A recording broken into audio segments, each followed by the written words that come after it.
Bismillahirrohmanirrohim. Balil ladina balikta ari jalma-jalma kaparu anu kupur itu aladina yukadzibuna eta ngabohongkeun itu aladina kaparu bil ba'si kana ayana ba'as wa ghairihi jeung salianti ba'as. Surat Al-Insyiqaq ayat 22. Allah Subhanahu wa ta'ala ngajelaskeun kaayaan jalma-jalma kafir, bahwa jalma-jalma kafir mah yukadzibun. Jalma-jalma kafir mah naon cenah?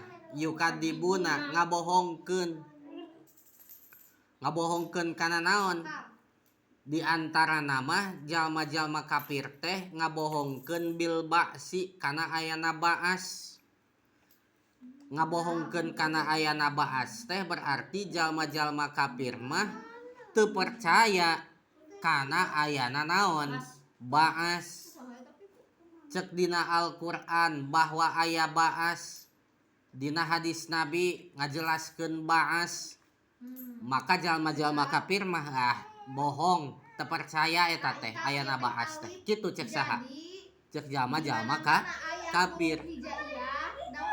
Bahkan lain hanya ba'as anu dibohongkeun ku jalma-jalma kafir teh, wa ghairihi selain ba'as ogen eta jalma-jalma kafir teh nganaonkeun, ngabohongkeun.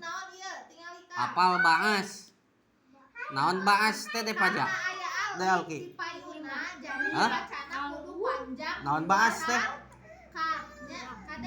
Ba'as teh ba'as teh nyaeta dihudangkeun deui atawa dihirupkeun deui jalma-jalma anu mararaot. Tak eta teh naon? Ba'as setiap jalma kullu nafsi dha'iqatul maut. Pasti urang teh bakal naon? Bakal maut. Tah saatos maut teh bakal terjadi ba'as. Naon ba'as teh? Bakal dihirupkeun deui. Tah kitu kan patekadan urang mah kitu, urang teh bakal maot tuluy geus maot teh bakal dihirupkeun deui. Ba'as teh ngaranna dihirupkeun deui geus maot teh. Ta jalma-jalma kafir mah kana ba'as teh kana dihirupkeun deui teh naon? Teu percaya. Naudzubillahi min dzalik. Bahkan lain ba'as hungkul cek tadi ogen. Nu dibohongkeun ku jalma-jalma kafir teh termasuk selain ba'as.